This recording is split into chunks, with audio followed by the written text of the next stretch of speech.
Je me souviens du goût du sang dans ma bouche. Acre et métallique. Comme si le fer des menottes qui me liaient les poignets s'était dissous dans ma salive. Mon frère. Ce salaud aux yeux froids comme la Seine en hiver. M'avait regardé mourir sans un battement de cils. Son sourire en coin trahissant le triomphe d'un Judas moderne. Et puis. Le noir. Un vide absolu. Plus profond que les catacombes de Paris. Où mon âme flottait. Hurlant en silence contre l'injustice qui m'avait arraché la vie à 35 ans. Mais le destin. Ce farceur cruel. M'a renvoyé en arrière dans ce corps agonisant. Des heures avant le coup fatal. Avec le cœur battant à nouveau. Les poumons emplis d'air vicié de la cave humide où tout avait commencé. C'était il y a 6 mois. Dans notre petite maison au du Marais. Ce bijou architectural du XVIIe siècle que j'avais hérité de notre mère défunte. Elle l'appelait ainsi. Avec tendresse. Comme si c'était une poupée fragile plutôt qu'un hôtel particulier valant des millions. J'étais architecte. Obsédé par la restauration de ces vestiges du passé. Et cette maison était mon sanctuaire? Mon legs. Mon frère. Étienne. Un avocat véreux spécialisé dans les fusions-acquisitions. La voyait comme un ticket pour l'enfer des riches, 400 000 € de vente rapide à un promoteur immobilier corrompu. Pour raser et construire des lofts sans âme. Il m'avait supplié de signer. Arguant que la famille d'abord. Mais je refusais. C'est à moi. Étienne. Maman l'a laissé pour moi. Pas pour tes dettes de jeu. La trahison avait germé des années plus tôt. Lors de l'enterrement de notre père. Un diplomate raté qui s'était suicidé dans la honte d'un scandale financier. Étienne m'avait accusé. Devant les journalistes affamés de LCI. D'avoir détourné des fonds de la succession. Un mensonge pur. Pour couvrir ses propres malversations. J'avais porté ce stigmate comme une croix, ami perdu. Client fuyant mon cabinet. Et cette ombre qui me suivait jusqu'à la petite maison. Mais ce soir-là. Dans la cave où j'avais descendu une bouteille de Bordeaux pour noyer le chagrin d'un divorce récent à ma femme. Élise. Partie avec nos économies pour un amant plus stable. Étienne était apparu comme un fantôme. Signons. Frangin, avait-il dit. Sa voix suave comme le velours d'un costume Armani. J'avais ri. Ivre. Et refusé encore. C'est alors qu'il avait sorti le dossier, des faux documents. Falsifiés par ses complices au barreau. Prouvant que j'avais vendu la maison en secret. Empochant l'argent pour financer un projet personnel en réalité. Une drogue dure que je n'avais jamais touchée. La police était arrivée. Alertée anonymement. Des menottes. Des cris. Et son regard. Ce regard qui disait, tu aurais dû coopérer. La balle oh non. Pas une balle. Un empoisonnement lent. Du cyanure dans mon verre. Administré par ses soins pendant que les flics me cuisinaient. J'avais agonisé sur le sol froid. Sentant la vie s'écouler comme le vin renversé. Pourquoi, avais-je murmuré. Pour la maison. Et pour effacer le secret que tu gardes, avait-il chuchoté. Penché sur moi. Le secret. Celui que j'avais enterré au plus profond de mon âme, notre père n'avait pas été un suicide. C'était Étienne. Adolescent. Qui l'avait poussé du balcon de l'ambassade. Pour couvrir un vol de 200 000 € destiné à ses vices. J'avais vu la scène. Caché dans l'ombre. Et juré le silence pour protéger la famille. Ironie du sort. Ce silence m'avait tué. Et maintenant. Je suis de retour. Le cyanure n'a pas encore fait effet, mon corps tremble encore de l'alcool. Mais mon esprit est clair. Aiguisée comme une lame de guillotine. La cave est la même, mur de pierre suintant. Ampoules nues oscillant comme des pendus. Au-dessus. J'entends les pas des policiers dans le salon. Guidé par Étienne. Il croit que je suis fini. Mais je vis. Je respire. Et cette fois, je vais le détruire. Pierre par pierre. Comme il l'a fait avec notre héritage. Je me lève, chancelant, et attrape le vieux marteau de ma boîte à outils. Vestige de mes restaurations. Pas pour le tuer ou pas encore. Pour casser le mur du fond. Là où j'ai caché. Il y a des années. La preuve, une cassette VHS usée. Enregistrée par la caméra de surveillance de l'ambassade. Que j'avais volée en fouillant les archives après la mort de père. Elle montre tout, la dispute. La poussée. Le corps tombant dans la nuit parisienne. Étienne ignorant que j'ai un double. Mais ce n'est pas tout. La petite maison elle-même est piégée de caméras, pas les miennes. Mais celles de la DGSI. La surveillance fédérale. Installée discrètement après que j'eus signalé anonymement les magouilles d'Étienne avec des promoteurs liés à la mafia corse. Ils écoutent tout. Ils enregistrent tout. Et ce soir, ils capturent sa confession murmurée à mon oreille mourante. Je frappe le mur. Le plâtre vole. La niche s'ouvre. La cassette est là. Intacte. Je la glisse dans ma poche. Le cœur cognant comme un tambour de la Révolution. Les voix montent, il est en bas. Vite. Étienne. Paniqué maintenant. Je souris dans l'ombre. La vengeance commence par un mensonge, le mien. Cette fois. Je hurle. Feignant l'agonie, au secours. Il m'a empoisonné. Les flics dévalent l'escalier. Arme au poing. Étienne est pris au dépourvu. Son masque de frère bienveillant craquelant. Il me traîne dehors. Sous la pluie fine de novembre. Les gyrophares bleus dansant sur les pavés du Marais. Un ambulancier me pompe l'estomac, le cyanure est évacué à temps. Miracle, marmonne-t-il. Pas un miracle.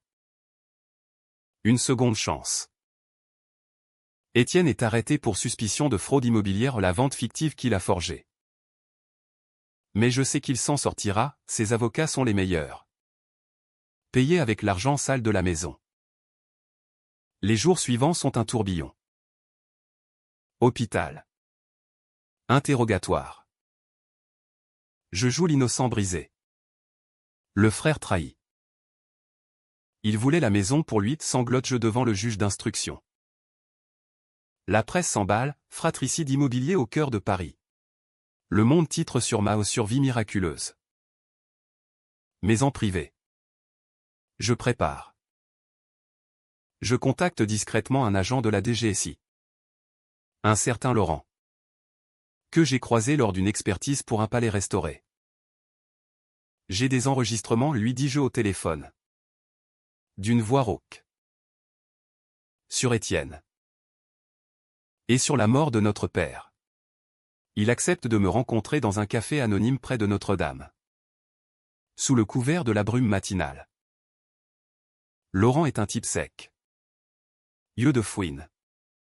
Costume gris comme la bureaucratie française. Montrez-moi, dit-il. Sans préambule. Je lui tends une clé USB et la cassette numérisée. Plus les extraits audio de la cave. Capturés par les micros fédéraux.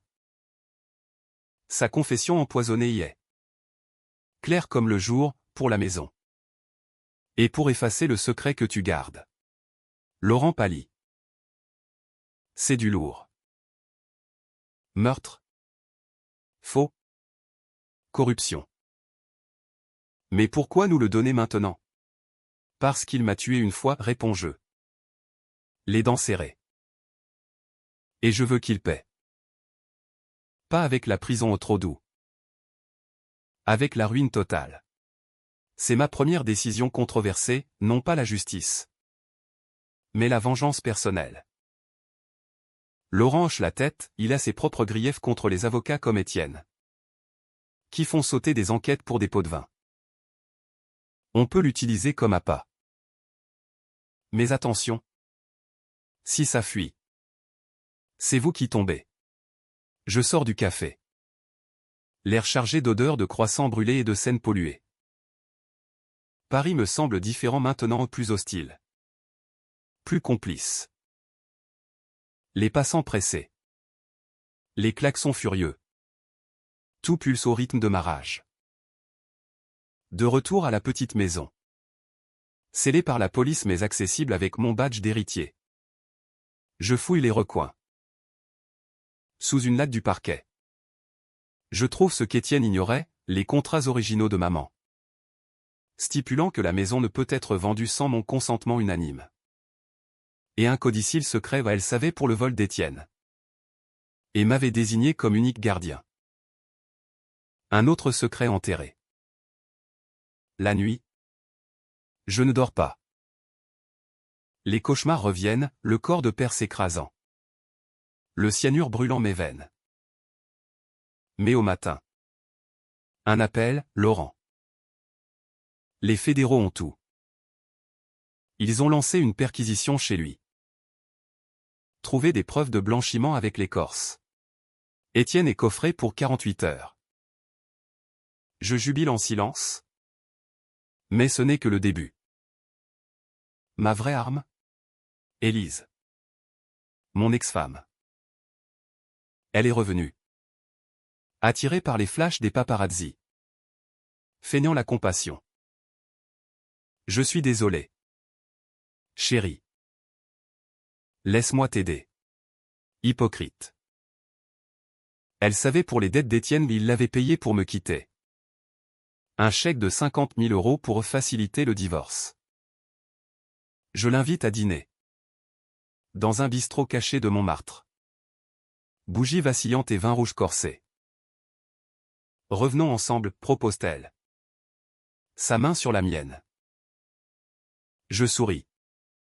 Verse du poison au pas littéral. Mais métaphorique, des insinuations sur Étienne. Sur comment il l'a manipulé. Il t'a utilisé. Élise. Comme un pion. Ses yeux s'écarquillent, elle avoue. En larmes. Il m'a promis la moitié de la vente de la maison. Parfait. Je l'enregistre. Subrepticement. Avec mon téléphone. Une arme de plus. Les murs de la petite maison semblent murmurer des secrets anciens tandis que je arpente les salons lambrissés. Le plancher craquant sous mes pas comme un avertissement. Étienne est libéré sous caution aux 200 000 €. Payé par un bienfaiteur anonyme que je soupçonne être un de ses clients mafieux. Il m'appelle le soir même. Voix mielleuse au téléphone, frangin. C'est un malentendu. On dîne demain? Pour clarifier. Je ris intérieurement. Clarifier? Comme si on pouvait effacer le sang de nos mains familiales. Je prépare le terrain.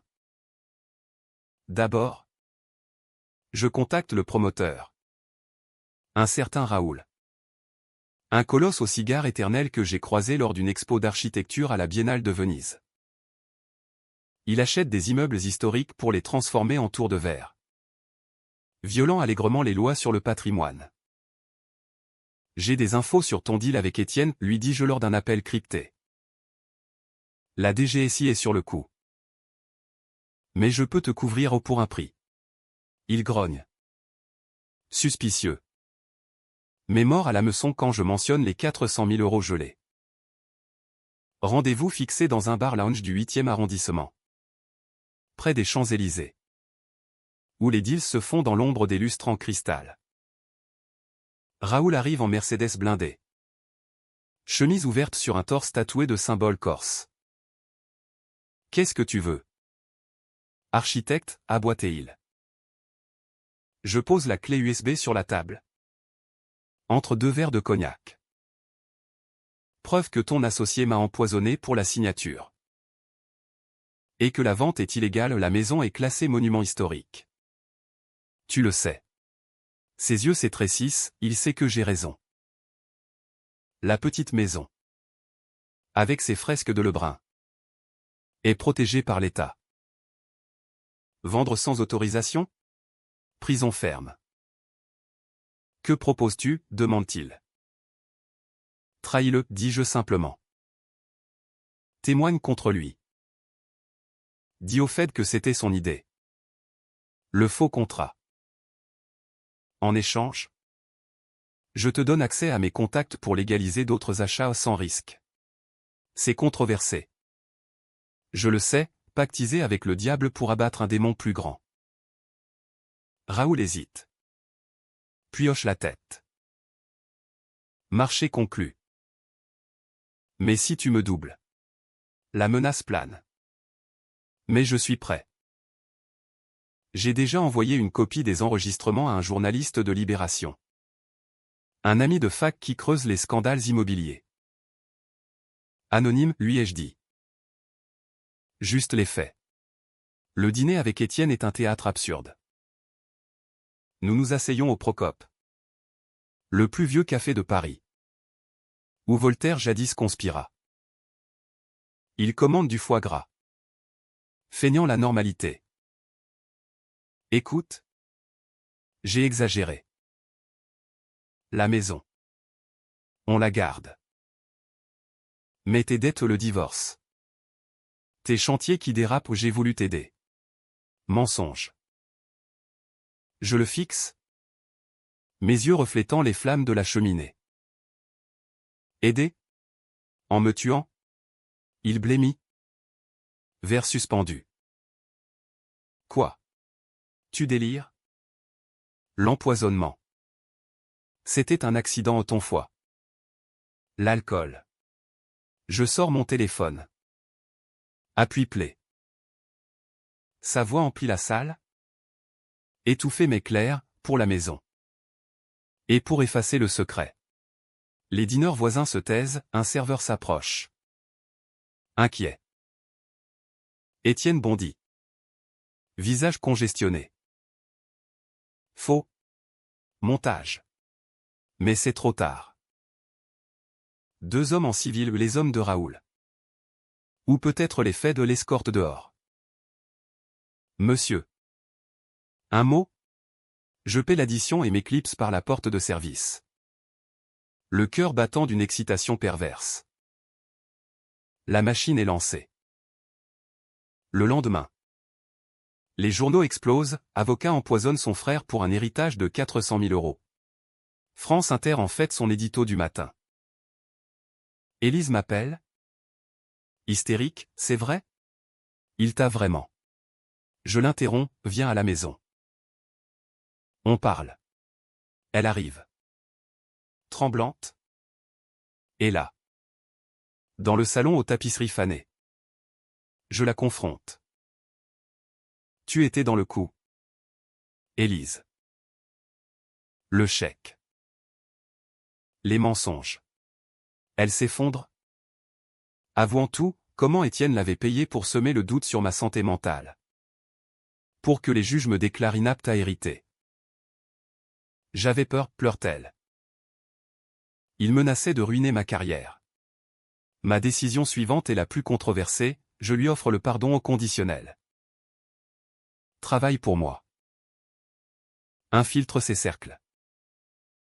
Apporte-moi ses secrets. Elle accepte. Yeux baissés.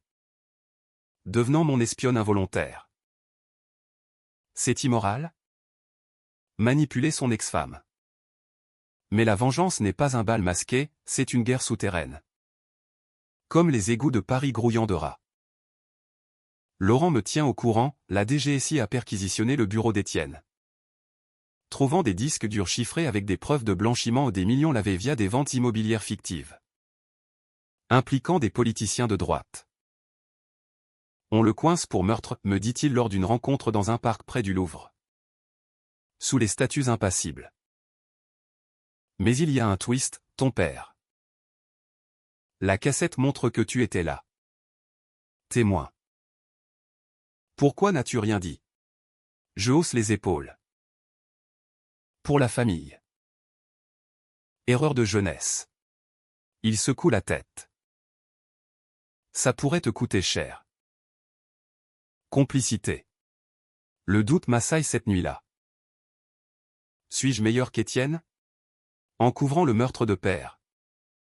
N'ai-je pas pavé la voie à cette trahison? Mais le doute durcit ma résolution. Je fouille les archives familiales dans la petite maison. Découvrant une lettre de maman, protège la maison. Mon fils. Elle cache plus que des murs où elle cache notre vérité. Jointe. Une photo jaunie, père.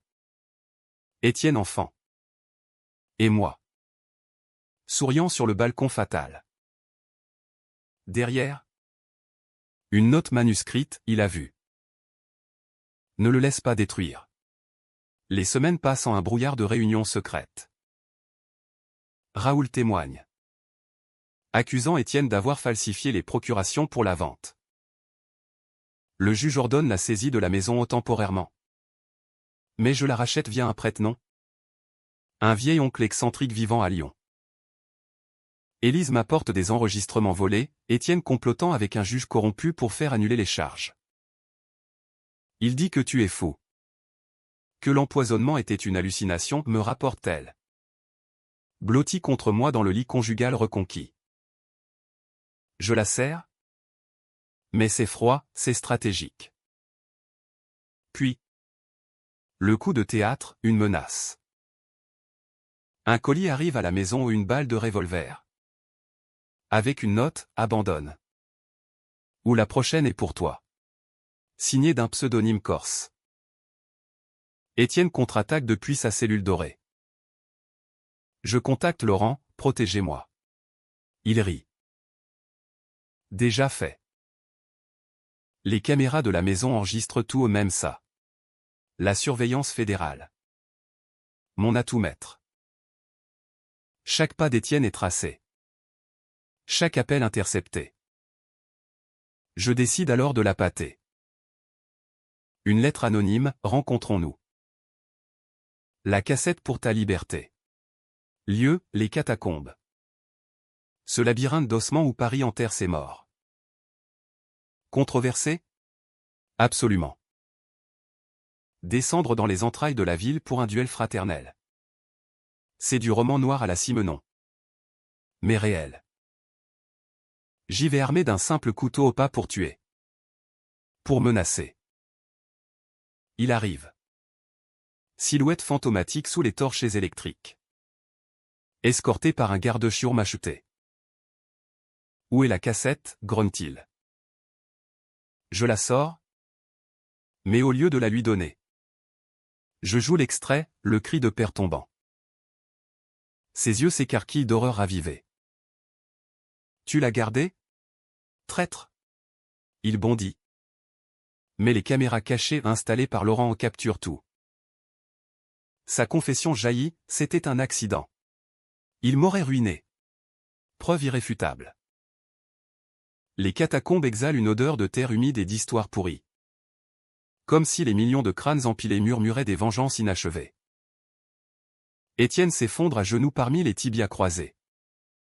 Son visage un masque de décomposition morale. Frère. Pitié, allait-il.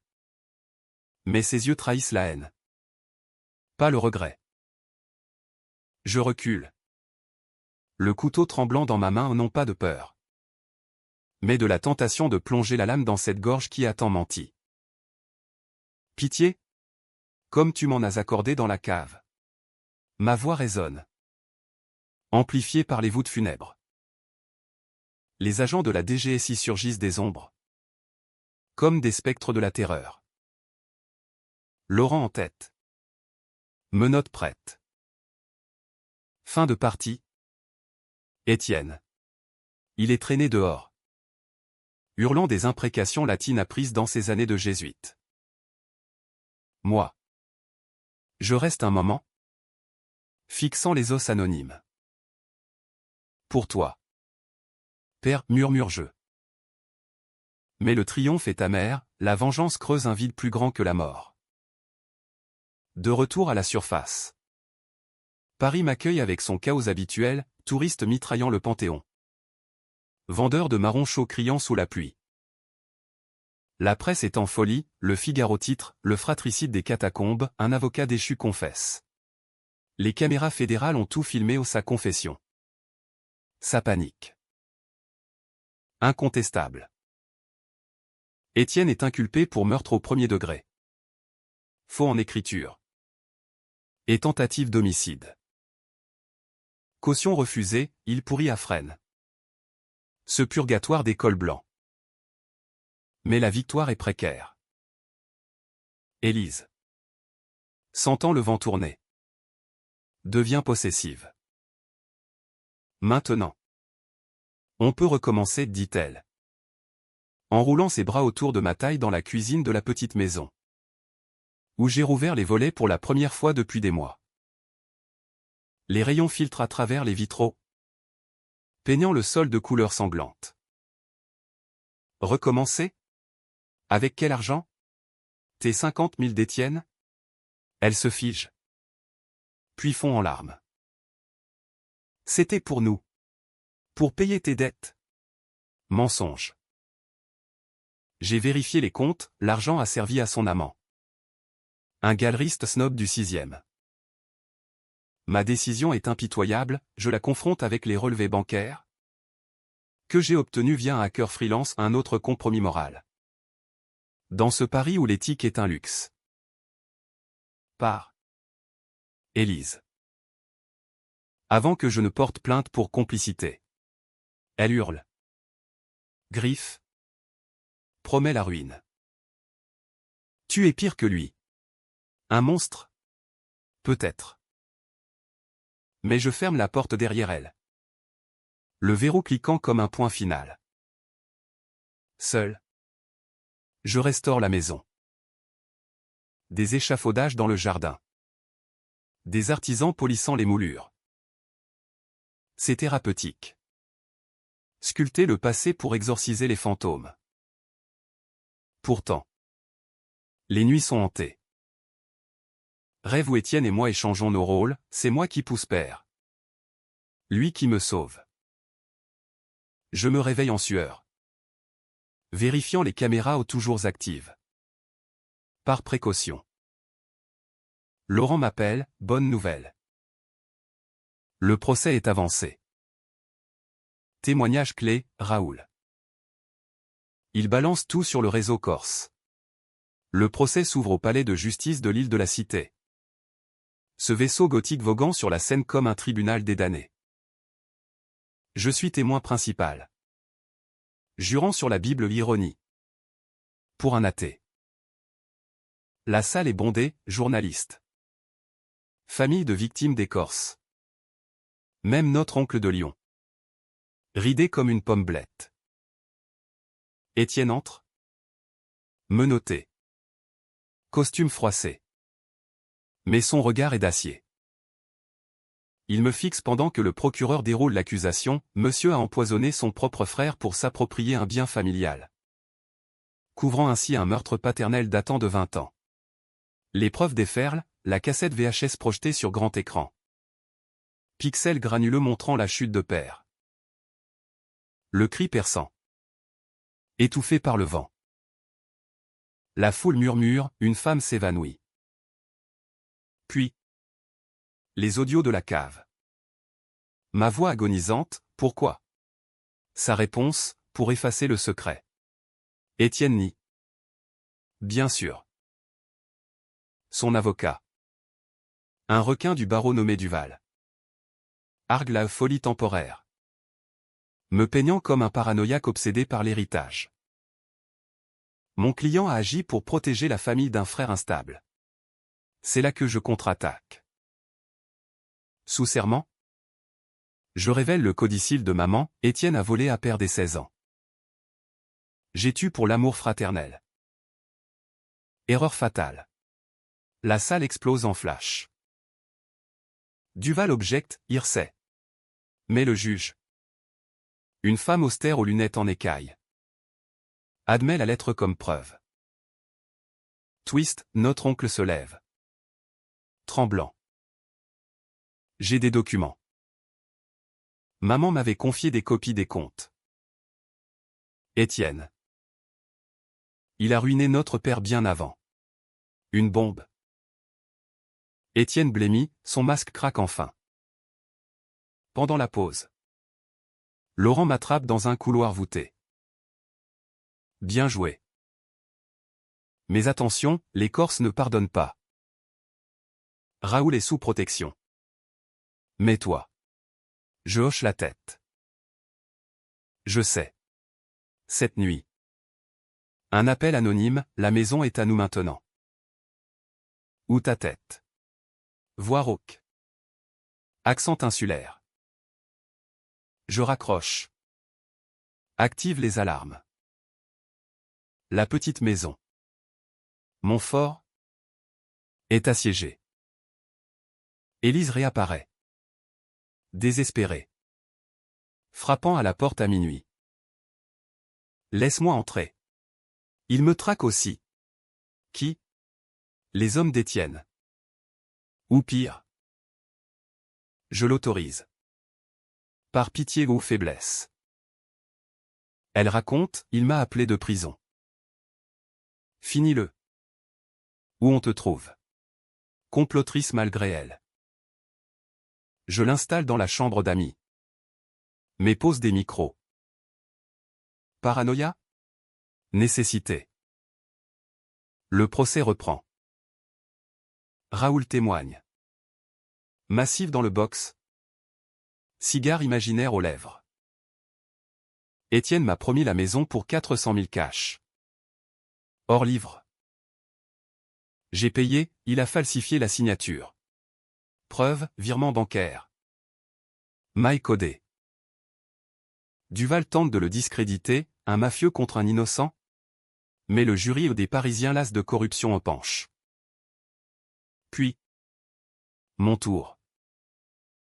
Je monte à la barre. Cœur serré. J'ai vu mon frère tuer notre père. J'ai gardé le silence par amour. Il m'a rendu ça au centuple. Ma voix chevrotte, larmes vraies. La salle retient son souffle. Étienne explose, menteur.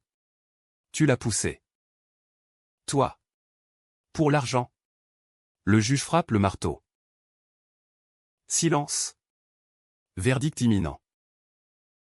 Mais avant. Une menace concrète, un incendie allumé dans le jardin de la maison. Pendant que je dors. Les pompiers arrivent, Élise hurle. C'est le signal. Je transfère les titres de propriété à un trust anonyme, la maison sauvée. Intouchable. Laurent, les faits dont arrêté deux Corses. Tu es clean. Le verdict tombe comme une lame de la guillotine, coupable sur tous les chefs. Étienne est condamné à perpétuité. Sans remise d'un miracle judiciaire dans ce pays où l'argent graisse les rouages. La salle du palais explose en murmures, des cris de justice fusent des familles des victimes corses. Lui, il me fixe une dernière fois. Yeux injectés de venin, tu paieras dans l'au-delà. Frangin. Je soutiens son regard. Impassible. L'au-delà? J'y ai déjà été. Dehors. Sous un ciel de plomb. Les journalistes m'assaillent. Monsieur. Comment vous sentez-vous après cette trahison? Je réponds. Micro en main, libéré. Mais la famille française est un piège doré, méfiez-vous des vôtres. Titre le lendemain, le survivant du fratricide, une vengeance parisienne. La petite maison redevient mienne. Officiellement. Je la rouvre au public comme musée privé. Exposition sur l'architecture du Marais. Recette pour restaurer les fresques endommagées par l'incendie.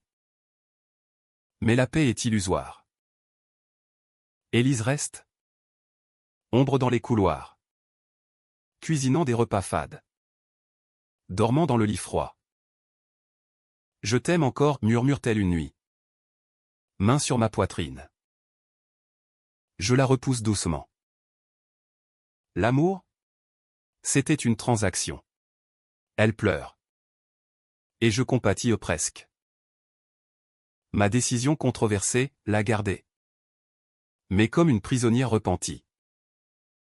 Elle gère les visites du musée. Contactant des donateurs. Effaçant ses traces passées. Est-ce clémence ou cruauté? Les deux. Laurent m'invite à dîner. Pour clôturer. Restaurant étoilé près de la tour Eiffel. Vue scintillante. Les enregistrements sont effacés au sauf un. Pour le dossier. Il lève son verre. À la seconde chance. Je trinque. Mais pose la question, et si j'avais tué Étienne dans les catacombes?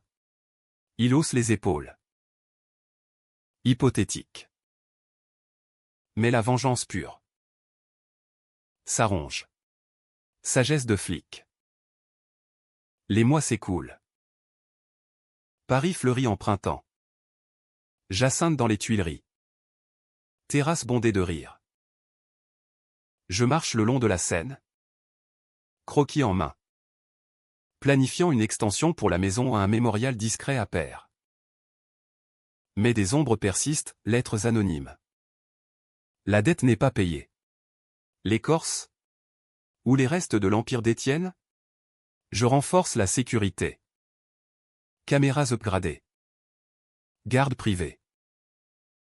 Élise change. Elle excelle au musée. Attirant critique d'art du Figaro. Tu m'as sauvé, dit-elle un soir. Lors d'un vernissage. Vin pétillant. Invité en smoking. Je la regarde. Vraiment, cheveux auburn cascadants. Robe rouge comme le sang de nos péchés. Peut-être un futur.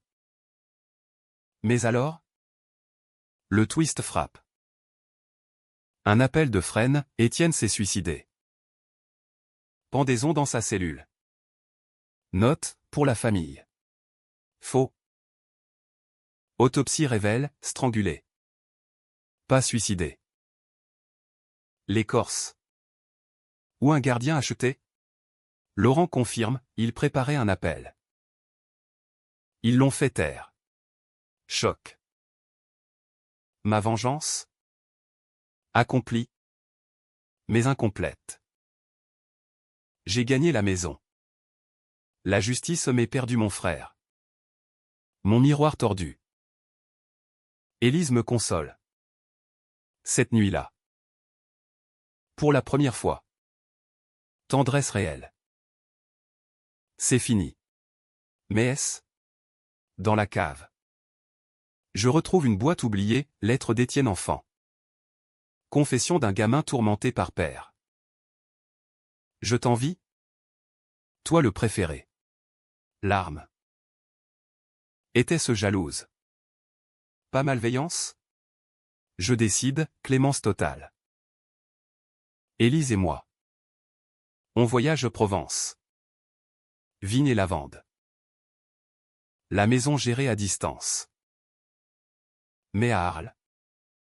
Un message, photo de la petite maison en flammes. Prochain. Toi. Les Corses persistent. Retour à Paris. Urgence. La maison est intacte, alarme fausse. Mais message clair. Laurent mobilise, opération anti-Corse. Raid dans le 13e. Raoul arrêté. Mais coopère, Étienne avait un coffre. Secret sur des ministres. Twist final, le coffre? À la BNP. Contient non seulement des dossiers sur des pots de vin. Mais une vidéo en moi. Adolescent. Entrant dans la chambre de père après la chute. Volant un bijou pour couvrir. Non. Attends. La vidéo montre Étienne poussant. Mais moi arrivant après. Paniqué. Cachant le corps? Non. Illusion d'optique. Mais Étienne l'avait édité. Pour me piéger. Libéré des doutes, je contre-attaque. Avec Élise au partenaire maintenant. On infiltre un gala corse déguisé en soirée caritative. Elle en fourre au noir. Moi en tuxedo. Danse lente. Champagne. Je repère le boss, un vieil homme ridé. Yeux de serpent. Pour Étienne, dis-je. Glissant un dossier USB. Vos dettes avec les Fed. Panique dans ses rangs. La nuit. Fusillade, garde Corse vs DGSI. Je protège Élise. Balle frôlant mon épaule. Sang. Cri. Sirène. Laurent arrive, c'est fini. Le boss arrêté. La chaîne brisée. Épilogue, la petite maison restaurée. Musée florissant. Élise enceinte aux surprises heureuses. On se marie discrètement. Sous les fresques. Qu'as-tu cohu? Oui. Mais teinté. Vengeance m'a guéri. Mais marqué. Paris continue. Scène coulant ses secrets. Je vis. Pour de bon cette fois.